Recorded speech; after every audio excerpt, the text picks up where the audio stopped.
I haven't published anything about Skibidi for more than 2 weeks, because I simply had nothing to talk about. After lawyer YouTuber Mike's video, there was practically no news. The Let Boom Speak movement has been going on for more than 100 days, but the Skibidi toilet rights holders still haven't answered us anything. And I think they won't answer anything since they're sticking to their initial plan. In 2 months, it will be a year since Skibidi toilet was frozen. And in today's video, I would like to talk about how the Skibidi toilet rights holders destroyed an entire community with a huge audience, and why I made the decision to leave. You'll learn this and much more in today's video. Hit like and subscribe. This greatly helps promote the video. Thank you. Well, let's begin. I don't want to give up, but I need to admit that at the moment we've done everything in our power. Most of our community has already left. Almost 90% of animators long ago stopped making animations. Among the major animators, Speederund left, but his departure wasn't connected to our crisis. But already after the crisis, we lost Monster Up and the most popular animator of the Skibidi toilet universe, Dom Studio. Dear from Ohio and Ditter Flouten also left. Speederund was one of the most technical animators of the community, whose works were distinguished by well-developed battle dynamics and attention to detail. His departure, as I already said, wasn't connected to our crisis. He had his own reasons. But the loss of such a master still noticeably hit the fandom because he set a high bar of quality that others aspired to.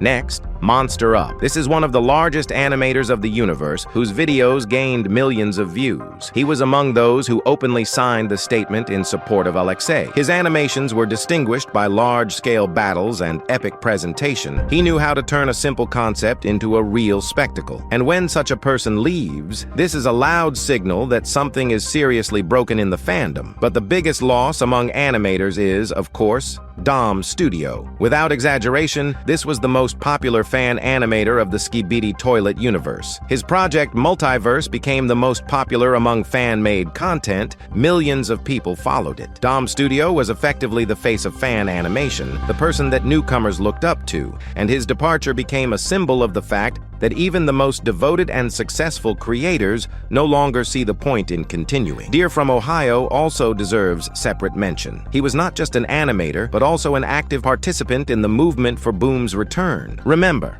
I showed his appeal to Adam Goodman, where he directly asked what the company is afraid of if the truth is on its side. He was one of those who wasn't afraid to speak out openly, and his departure is a loss not only of a content maker, but also of a voice that defended justice. He's especially valued for the fact that Boom himself called him his favorite multiverse creator, and Ditter Flouten, another animator who left the community amid this whole situation. Each such departure individually seems small, but when they add up one after another, a picture of a real exodus emerges. No Skill Clutch was also one of the largest fan animators of the Skibidi universe, whose channel gained more than 2.4 million subscribers and over 700 million views. He released his first work, Skibidi Multiverse 1, back in July 2023. A whole generation of creators that grew up around Skibidi Toilet simply dissolved. But it wasn't only animators who left. Analysts also left. Those who analyzed the plot,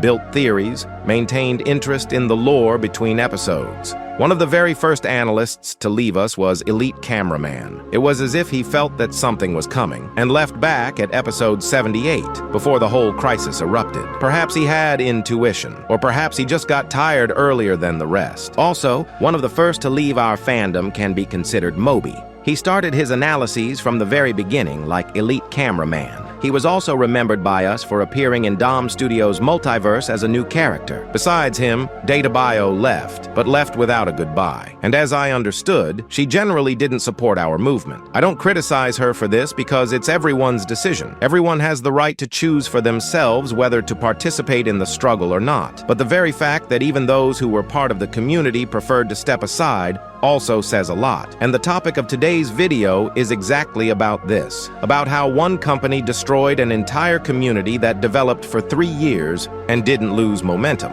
And these aren't empty words. charts. Throughout all these years, we saw stable millions of views, constant subscriber growth on Supcaman's channel, a lively and active creative community. And all this turned out to be destroyed in literally a few months. Separately, I want to say about EBO. This is one of the most popular analysts and simply the person who most often communicated directly with Alexei. His departure became a real blow for many, and he left for two reasons. The first reason is that the company itself pressured him. This can be verified on Twitter, where Adam hinted that he could show his face to the whole internet, although they had agreed not to do this. Imagine the level of pressure when you're effectively threatened with disclosure of your identity in retaliation for your position. This is no longer a business dispute. This is intimidation.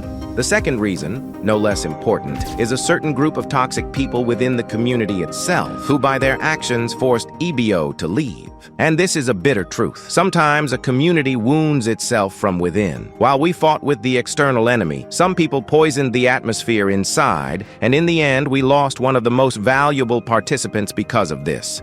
And of course, the most important loss is Alexei, that is, Supcaman. His departure triggered a domino effect, and it's not surprising that it was after his departure that most YouTubers and animators began to leave. After all, the whole community rested on him. He was the center around which this whole universe was built. Remove the center, and the structure begins to fall apart. It's very hard to continue the struggle for almost a year when no one hears you, no one supports you, and the one for whom we're fighting simply stays silent. I don't blame Alexei for this silence. He's bound by a contract. But from a human point of view, this is exhausting. You invest strength, time, emotions, and in response, silence from both sides, from the company and from the one you're defending. Therefore, I made the decision that I will no longer make videos about the conflict with Invis because it became useless. This doesn't mean that I'm going over to the company's side. No, I just won't make videos about the conflict until there's real hope that we can return everything as it was.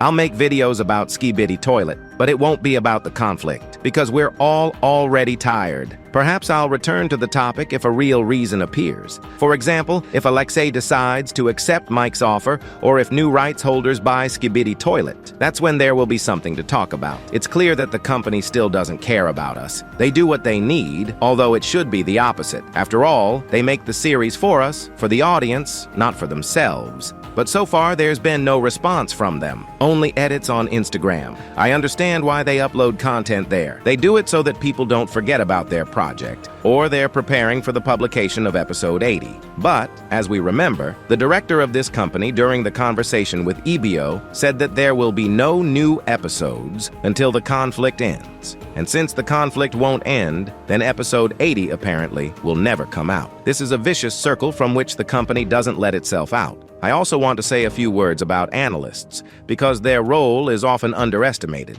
Animators create content and analysts create meaning. It was they who turned a set of short videos into a deep universe with lore, theories, and mysteries. When elite cameraman analyzed the hidden details of episodes, when EBO built theories about the origin of characters, they made Skibidi Toilet something more than just animation. They made it a subject for reflection and discussion. And when analysts leave, the universe loses its depth. The picture remains, but the meaning under it disappears. No one looks for Easter eggs anymore, doesn't connect events into a single chronology, doesn't ask questions about what all this means. And it was exactly this intellectual component that held the adult part of the audience, those who outgrew simply watching battles and wanted a real story. The loss of EBO here is especially painful. He was not just an analyst, he was a bridge between Alexei and the community. A person who communicated with the creator more often than others and could convey to us his mood, his thoughts.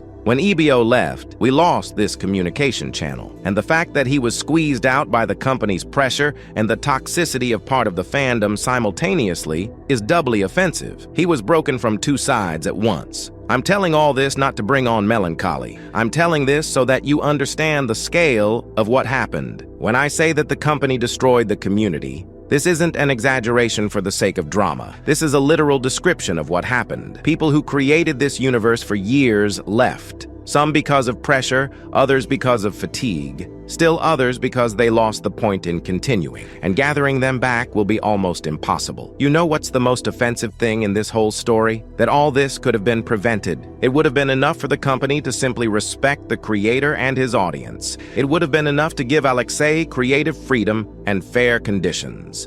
But instead, they chose control, pressure, and silence.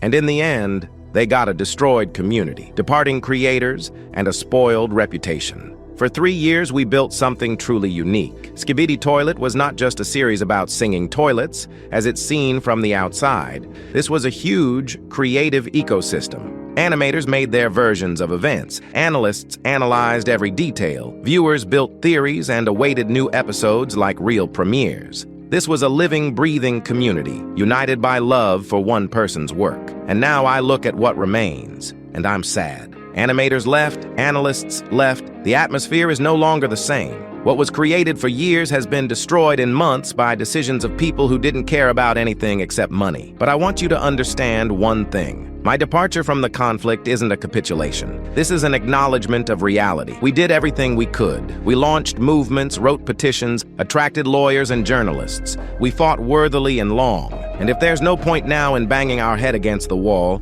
this doesn't mean that the struggle was in vain. We showed that an audience can unite and demand justice. We created a precedent that is now known far beyond our fandom. Let's think for a second about why the departure of animators specifically is such a serious symptom. After all, one might think, well, fan animators left, what does the fate of the series have to do with it? But the connection here is direct. Fan animators are the circulatory system of any large fandom. They maintain the life of the universe between official episodes. While Supcaman prepared a new episode for weeks and months, it was exactly the fan animators who fed the community with content. Their works were discussed, their theories were analyzed, whole discussions were built around them. And when these people leave, the universe falls silent. There's no longer that constant flow of creativity that kept people engaged. There have been no official episodes for almost a year, and even if there will be, it won't be that same Skibidi Toilet for which we loved it. There's less and less fan work. And gradually, even the most devoted viewers lose interest because they simply have nothing to watch and nothing to discuss. The departure of animators is the beginning of the silence that slowly absorbs the whole fandom. That's exactly why I say that the company destroyed not just a channel or a series. It destroyed an entire creative environment, an ecosystem that reproduced and grew itself. Old creators inspired new ones brought fresh ideas, and all this revolved around the central figure of Alexei. By removing him and strangling everything around, the company broke this cycle. And restoring it will be incredibly difficult, even if by some miracle Alexei returns. Once again, I'll repeat, I'm leaving the conflict, but not the fandom. I'll continue to make videos about Skibidi Toilet as I did back in 2023. But now I'll film about all sorts of things, not just about Skibidi Toilet. And by the way, you could already notice such videos on the channel. I don't want to tie myself to one topic, especially to a topic that brings only disappointment. But if there's even one real hope for Alexei's return,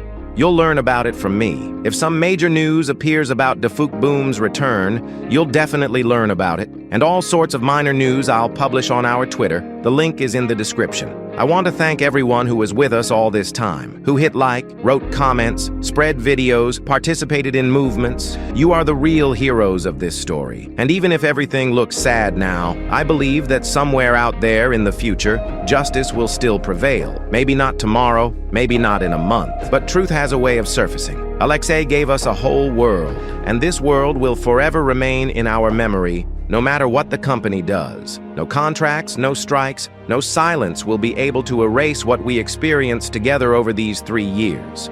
And finally, the most important thing I want you to take away from this video. Despite everything that happened, despite the departures and disappointments, I don't regret a single minute spent on this struggle, because we fought for the right cause. We fought for Supcaman, for justice, for the principle that an author has the right to his creation. And even if we didn't win right now, this struggle wasn't in vain. It will remain an example for other communities and other creators. Thank you to everyone who was near. We'll see each other again. Well then, this has been Super Cameraman. Good luck everyone, and goodbye to all.